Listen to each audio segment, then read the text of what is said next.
Значи, конкретно оваа работилница се однесува на тоа колку работната средина е безбеден, сигурен или несигурен простор за особено за жените. И токму поради тоа денеска ќе работиме на две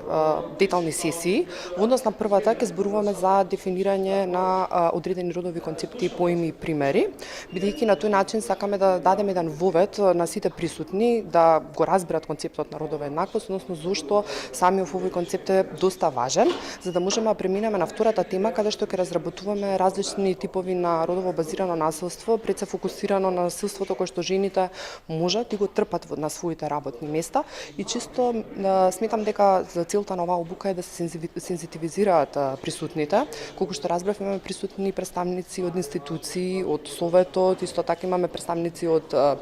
разни синдикати, работници и чисто тоа е една посебна група на луѓе кои што би требало да биде сензитивизирани и освестена за овие прашања, за да може нели соодветно да реагира во иднина и да се спречат ваквите типови на насилство врз жените на работните места. Во декември е ратификувана Истанбулската конвенција и токму поради тоа сметаме дека кога ќе се криминализираат сите овие посебни степени на видови на насилство, жените уште повеќе ќе се охрабрат за да може да ги пријават самото насилство и истовремено истото да биде процесуирано во соодветните органи.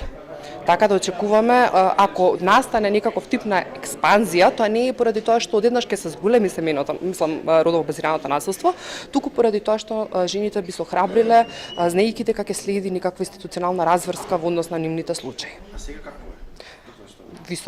Високо со тоа што многу голем број е во онаа сива зона, каде што жените едноставно не пријавуваат поради тоа што не се охрабрени и не веруваат дека нивниот случај доколку го пријават би нашол на институционална разрешница, би ги оствариле своите права, нели би била задоволена правдата и сметам дека токму поради тоа тие не го пријавуваат. И како да ја вратиме довербата повторно во институциите на системот? Па токму ова што го реков, јас сметам дека ратификувањето на Истанбулската конвенција, како и соодветното функционирање на сите институции кои што нели ќе треба да следат по сите оние протоколи, ќе ја врати довербата и ќе почнат сите тие случаи да имаат некаква судска разрешница и тоа ќе ги охрабри жените нели повеќе да не молчат, туку да го пријавуваат. Сдруженијето за унапредување заштита на правата на работниците достоен работник во проектот институционална поддршка за унапредување на механизмот за заштита на работниците во локалната заедница кој што е поддржан од Фондација Отворено општество Македонија е дел од серија работилници каде што до денес започнуваме со првата работилница во делот на работно место, несигурна средина, и потоа следуваат две работилници во делот на безбедност и здравје при работа и родова рамноправност, за да увидиме колкава е состојбата од страна на работодавачите, колку ги почитуваат законските прописи и услови, а исто така колку родово застапеност има во секоја фирма или компанија. Знаеме дека во општина Прилеп најмногу во текстилната компанија е од женскиот пол, но сепак треба да ставиме акцента да имаме родова рамноправност во компаниите каде што е голем процентот на застапеност на жените, но исто така треба да даваме внимание на самата група на мажите. Проектот има цел да обезбеди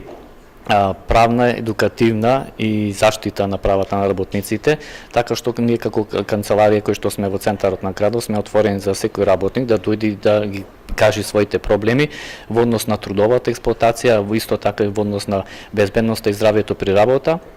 кој што го ставаме како главен акцент во нашата работа и со самата стратегија на организацијата. Од оваа година ставаме многу внимание во безбедноста и здравјето, не само во текстилната индустрија, во самиот земјоделски сектор.